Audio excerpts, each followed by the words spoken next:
Okay, picture this. It is the year 2026, and we are living in a world of just absolute unyielding hyper-convenience.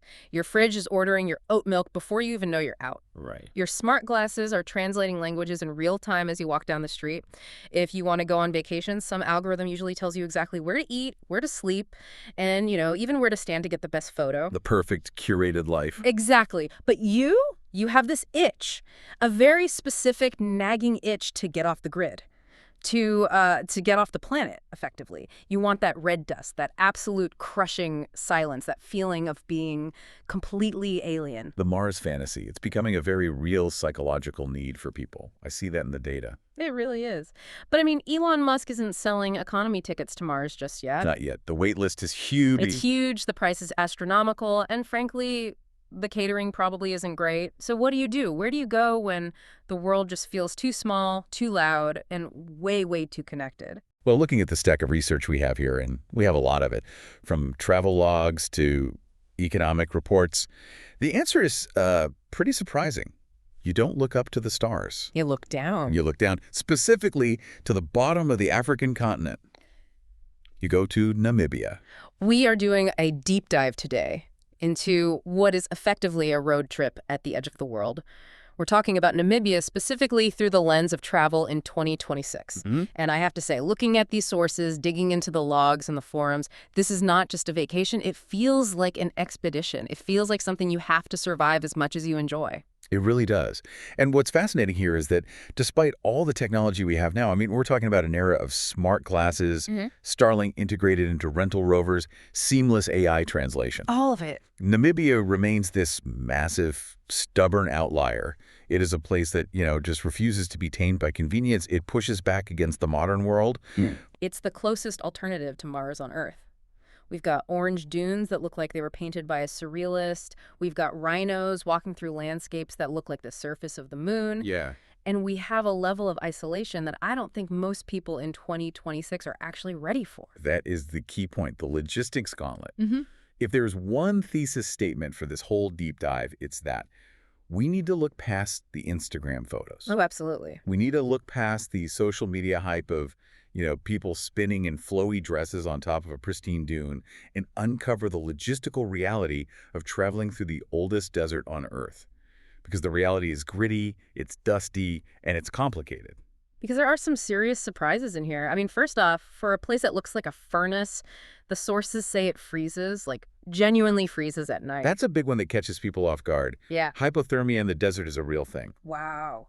Second, you might go 3 full days without seeing another human being. Not a soul. And third, and this is my favorite weird historical quirk, you'll probably be eating schnitzel in 40-degree heat because of the colonial history. It's a very specific mix of elements. You've got the heat, the cold, the isolation, and the schnitzel. But before we get into the culinary oddities and their freezing nights, we need to set the context for 2026. Okay. Travel trends have shifted significantly in just the last few years. Right. So let's unpack this. Why are people flocking to a place this harsh in 2026? What's driving this shift? It really comes down to the failure of the coolcation. Do you remember a few years ago, maybe 2023, 2024, when coolcation became the buzzword? Yeah, everyone was trying to escape the heat. Everyone started fleeing the heat. Southern Europe, places like Greece and Italy, they got too hot in the summer, so everyone booked trips to Northern Europe, Scandinavia, Iceland, Norway, trying to escape the rising temperatures. And it backfired spectacularly. I remember reading about the queues in Norway, just lines everywhere. Completely. It was a classic case of induced demand. Those places, which were prized for their tranquility and their pristine nature, they became overcrowded almost overnight. You went to the fjords for fresh air, and you ended up shoulder to shoulder with thousands of other tourists stepping off cruise ships. You went for solitude, and you found a queue. The coolcation became the crowdingcation. So naturally, the pendulum swung back. Exactly. Now, in 2026, the currency of luxury isn't just temperature, it's space. Absolute, unadulterated space. People are willing to brave the heat if it means they don't have to stand in line. And Namibia has space in spades. I was looking at the demographic data here, and it is staggering. It is the second least densely populated country on Earth.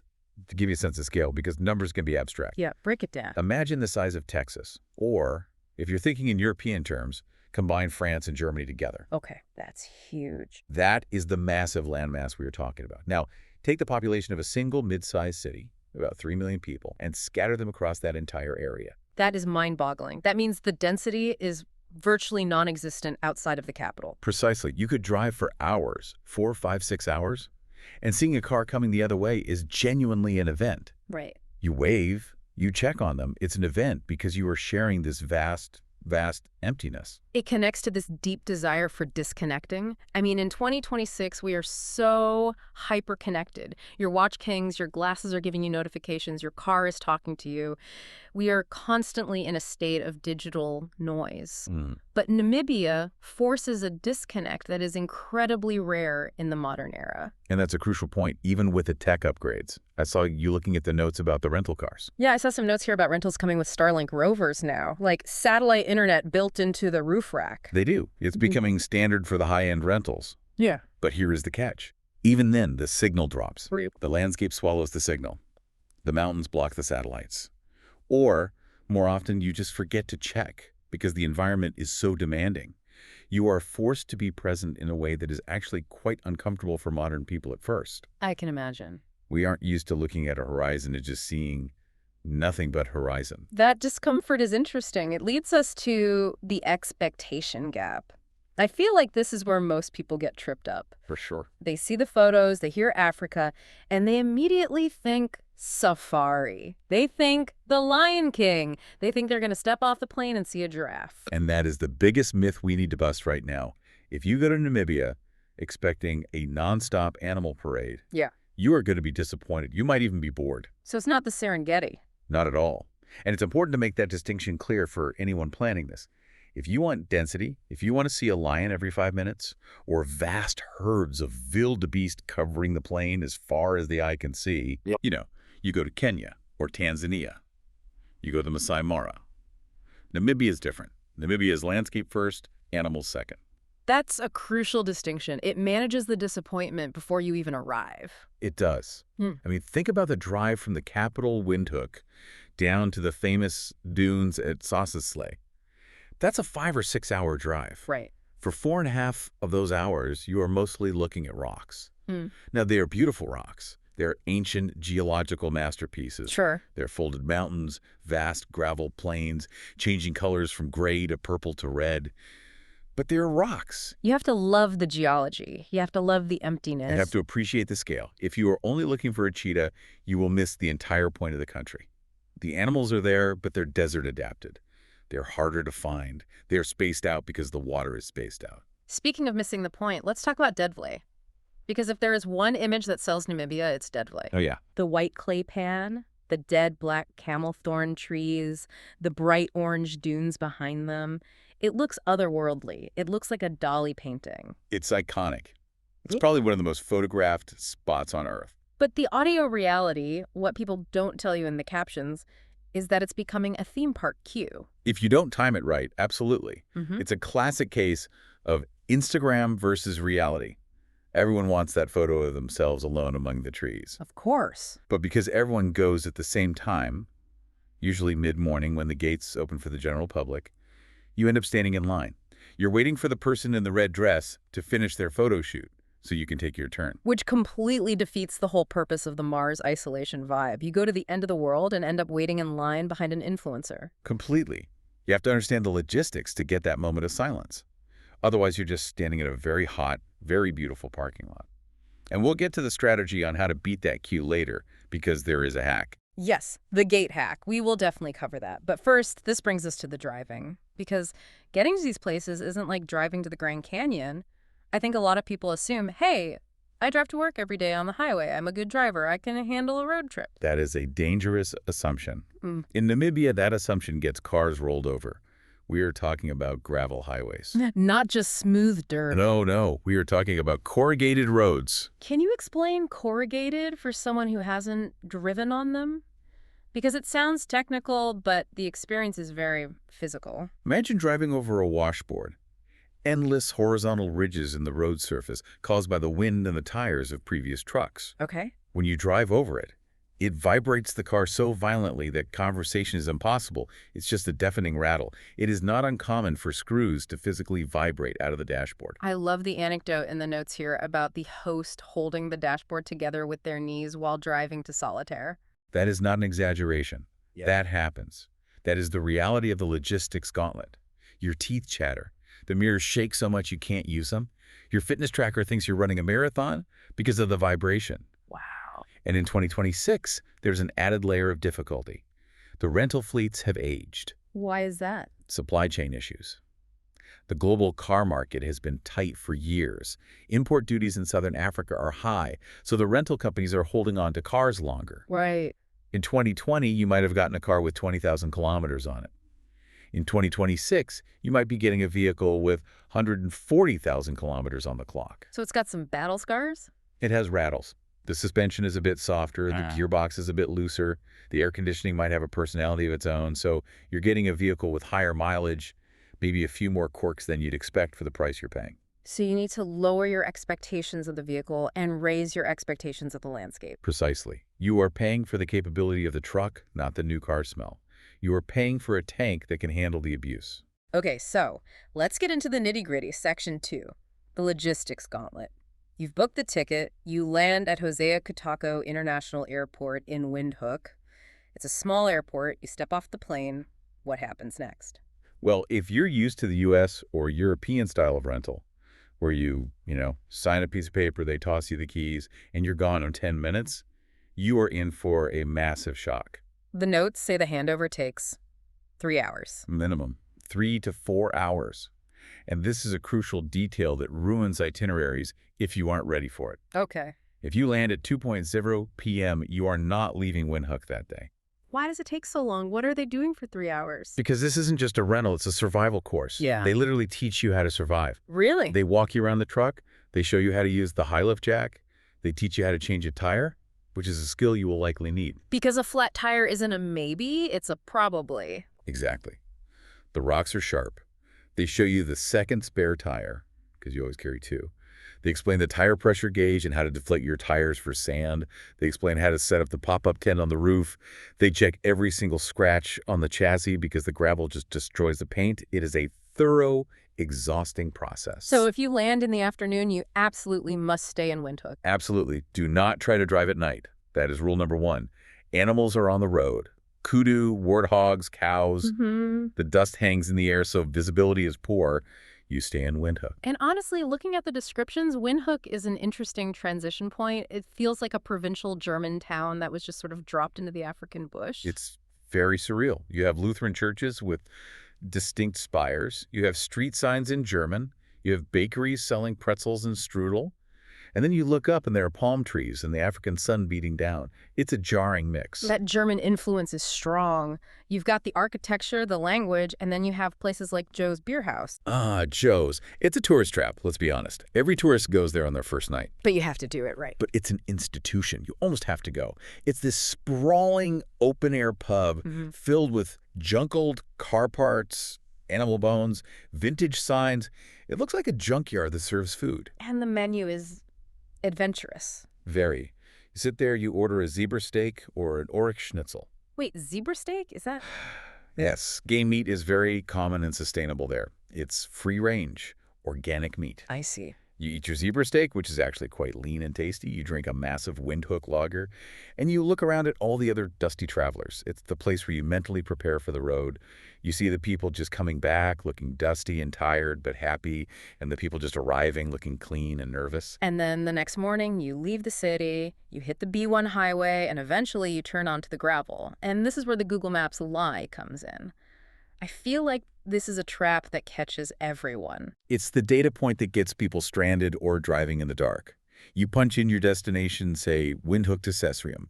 Google says it's 300 kilometers and estimates 3 hours. Yeah, sounds reasonable. That is unequivocally false. Because Google assumes you can drive the speed limit. Google assumes a constant speed on a paved surface. It doesn't know about the corrugations. It doesn't know about the dust. On gravel, you cannot safely exceed 80 kilometers per hour. And that's the maximum. That's the max. Often, if the road is bad or if you're stuck behind a dust cloud, you are doing 40 or 30. Wow. So the rule of thumb we give everyone is take whatever time the GPS says and double it. Double it.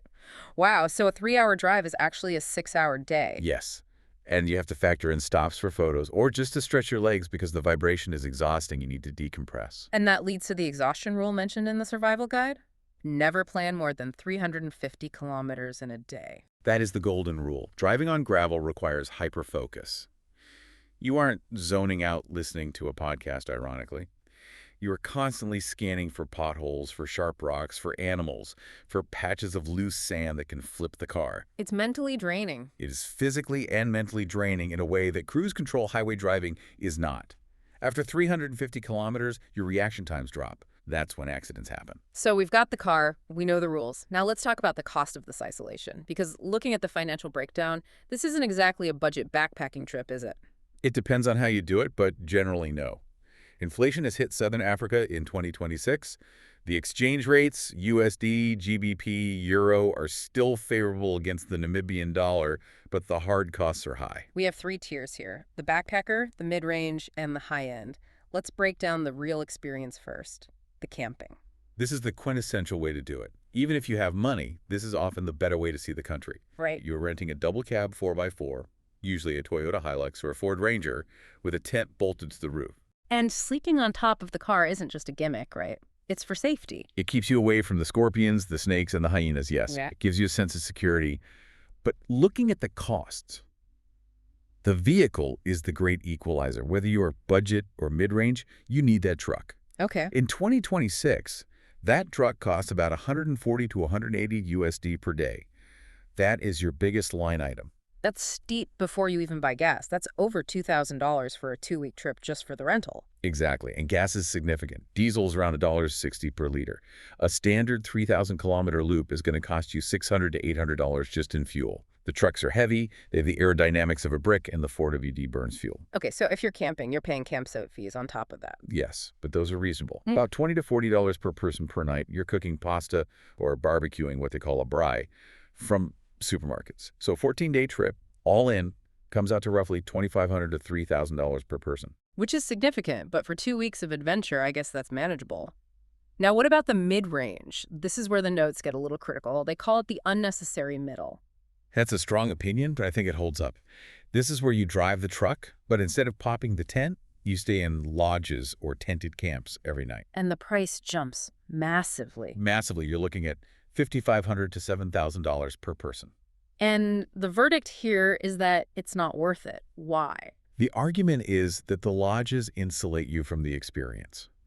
When you are in a solid-walled room with air conditioning and Wi-Fi, you miss the night sounds. You miss the jackals calling, the wind in the acacia trees. Right. The rooftop tent is uncomfortable. Sure, the mattress is thin, it's cold, but it connects you to the environment in a way a lodge prevents. You feel the desert. That makes a lot of sense. It's like paying more to experience less. Precisely. Yeah. And then, of course, there's the high end, the fly-in safaris. This is for the money-is-no-object crowd. We're talking $15,000 to $25,000 per person. You take Cessna planes between private reserves. Yeah. You skip the driving entirely. It's spectacular. The luxury is incredible. God. But it's a completely different trip. You lose the sense of the road trip, the sense of earning the landscape. I like that phrase, earning the landscape, because it really sounds like Namibia makes you work for it.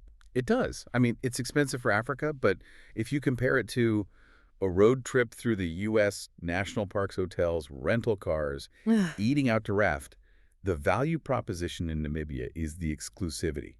You are paying for silence. You are paying to be the only person for 50 miles. Yeah. In the Grand Canyon, you are sharing the view with 500 people. In the Maryland, it's just you. Let's pivot to the actual experience, the highs and the lows. Because for all the talk of dust and money and logistics, there's a reason people do this. There was a spiritual side to it. I don't use that word lightly. The notes highlight Spitzkope. It's often called the Matterhorn of Namibia. It's this cluster of bald granite peaks rising just straight out of the flat desert. And the description here is evocative. It's the Mars vibe at twilight. The sensory details in the source material are incredible. They talk about the granite arches, the heavy silence, no crickets, no wind, and the rocks turning purple as the sun sets. And the stars. This is one of the darkest places on the planet. Namibia has some of the only gold-tier dark sky reserves in the world. What does that mean in practice? It means the Milky Way doesn't just look like a sprinkling of stars, it looks like a cloud. It is so bright it actually casts a shadow. That is hard to even imagine, standing there, casting a shadow by starlight. It changes your perspective on the universe. You feel very, very small. But there's also the agency of discovery. There's a great anecdote about finding a honey badger fighting a hyena in Etosha. A honey badger fighting a hyena? That sounds like something out of a nature documentary. But the key is that they found it without a guide. That's the drug. When you are in a guided jeep in other countries, you are a passenger. You are being shown nature. Look to your left, there is a lion. Yeah, you're being fed the experience. In Namibia, you are driving. You are the tracker. You spot the movement of the bush. You decide to stop. Finding that interaction yourself creates a sense of ownership over the memory that you just don't get on a tour. You found it. It belongs to you. But it's not all magic and starlight. We have to talk about the disappointments, the reality check. Let's talk about the Skeleton Coast. The Skeleton Coast. The name alone is so romantic. The Skeleton Coast. You picture shipwrecks in the fog, pirates, mystery, treasure. And the reality is, it's bleak. It is gray. It is freezing cold, and it smells. Or smells. Seal colonies. Cape Cross has thousands and thousands of seals, and if you've never smelled a seal colony, it is a pungent, rotting smell. Oh, wow. It smells like ammonia and dead fish. The coast is hostile. The wind never stops. It's a miserable experience for a lot of people who expect a beach vacation. It is a place of death, quite literally. That's why the ships crash there. So manage your expectations there. It's atmospheric, but it's not pleasant. What about the cheetahs? I see a note here about cheetah walks. This is a controversial one. There are places where you can walk with tame cheetahs. The criticism in our sources is that these are essentially petting zoos for influencers. It strips the majesty from the predator. It feels fake. It feels manufactured. Yeah. The recommendation is to skip the interaction tours. Seeing a cheetah wild, even at a distance, stalking through the tall grass in Etosha, is worth infinitely more than petting a semi-domesticated one that is fed from a bucket. I want to touch on a very specific logistical tip that seems to make or break the sauce experience.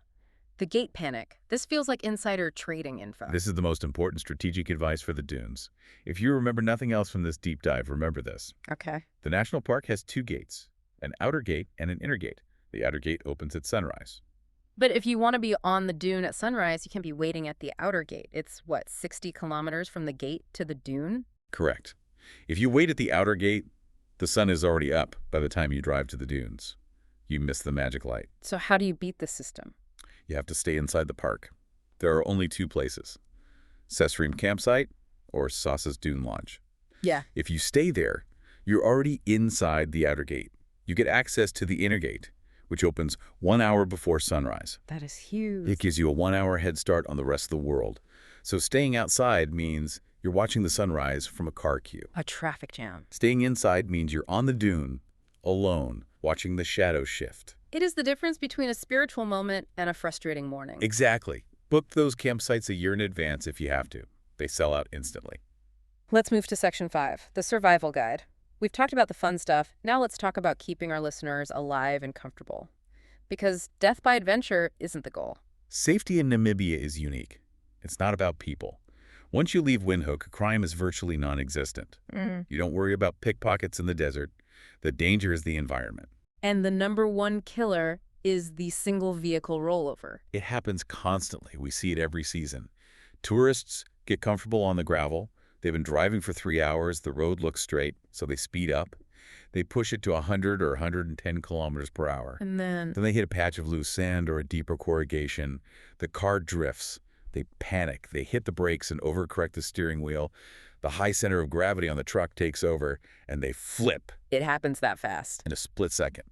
And you are upside down in the middle of nowhere. So the rule is absolute. Never exceed 80 kilometers. Even if the locals pass you, even if you feel like you are crawling, 80 is the limit of safety on gravel. It gives you time to react.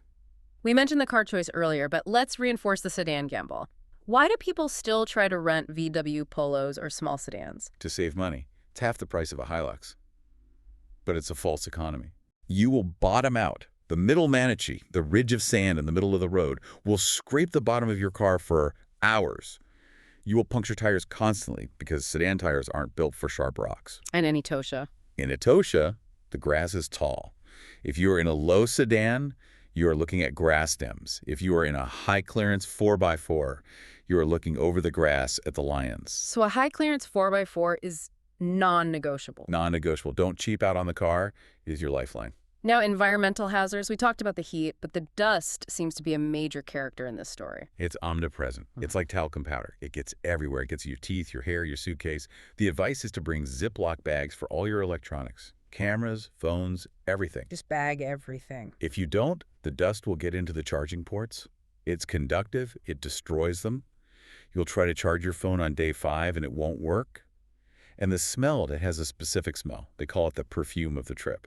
And the cold. I want to circle back to this because I think this is the hardest thing for people to grasp. They look at a map, they see Africa, they see desert, and they pack shorts and T-shirts. And then they freeze. In July and August, which is their winter, the desert drops to -2 or -3 degrees Celsius at night. That's 28 degrees Fahrenheit. That is bone-chilling. It's because of radiative cooling. The sand doesn't hold heat. As soon as the sun goes down, the heat just escapes into space. If you are sleeping in a tent on top of a car with the wind blowing, You're exposed. you need thermals. Yeah. You need a beanie. You need a down jacket. It's wild to think about shivering in a desert. It catches people off guard every time. They end up sleeping in all their clothes, and then during the day, the temperature swings back up to 30 degrees. And that heat brings dehydration. Yeah. But it's a sneaky dehydration, right? Very sneaky. The air is so dry that your sweat evaporates instantly. You don't feel sweaty, so your brain doesn't tell you to drink.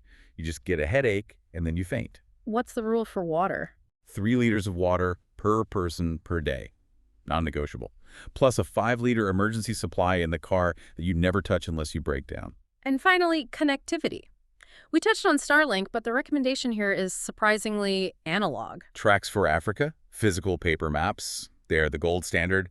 Do not rely on digital. Electronics fail. Batteries die. Satellites lose connection. A paper map never runs out of battery. Man, satellite phones. Essential for emergencies. Most rental companies offer them. Take it.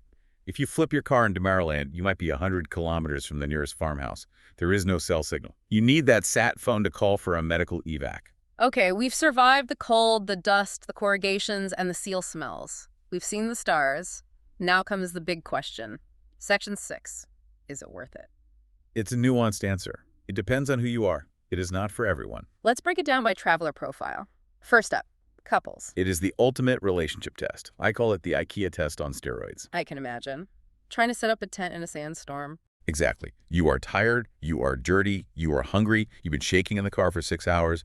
Now you have to cooperate to set up camp, start a fire, and navigate. So, If you can survive 10 days in a truck together in Namibia, you should get married immediately. The score here is 10-10, but only if you like driving and working as a team. If you need luxury to be happy, you will break up. what about solo travelers or backpackers? Hard mode. Very hard mode. There is no public transport. You can't just hop on a bus to the dunes. You need to rent that expensive truck. So unless you can find a squad to split the cost, it is prohibitively expensive. And it's lonely. The isolation is great, but 14 days of silence alone can be heavy. And families. Toddlers? Yeah. No, absolutely not. 6 hours a day in a car seat is hell for a child and the parents. You will be miserable. But older kids. But for kids over 8 or teenagers, it's incredible. It's a giant sandbox with lions. Yeah. It's geology, astronomy, biology. It gets them off their screens because there is no signal. It's an incredible education. So if you're listening to this and thinking, this sounds too hard, I don't want to change tires, I don't want to be cold, what are the alternatives? If you want the landscapes, the red rocks, the arches, but you want comfort, paved roads, hotels, and air conditioning, go to the American Southwest, Utah, and Arizona. You get the scenery without the logistical gauntlet. And if you want the Lion King density, Botswana or Tanzania?